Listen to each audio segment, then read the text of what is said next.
to Chemmath Lab. Today we are going to look at the fractions that every student should know.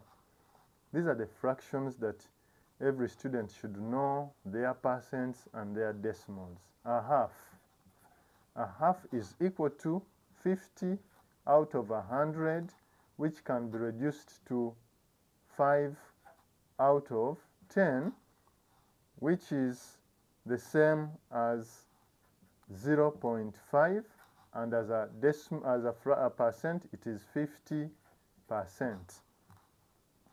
Then another fraction is 1 out of 4. This fraction is as a decimal is 0.25, but in the other form it is 25 out of 100, which is equal to 0.25 and 25%.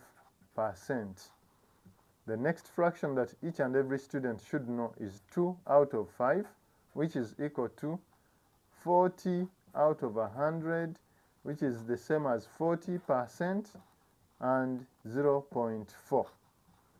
Another fraction is 3 out of 5, which is the same as 60 out of 100, which is the same as percent is 60%, and as a decimal is 0.6. Another fraction is 4 out of 5, which is equal to 80 out of 100, the same as 0.8, and as a percent it is 80%. Then another fraction is 3 out of 4, which is the same as 75 out of 100, giving us 75%, and it is also equivalent to 0.75. Thank you.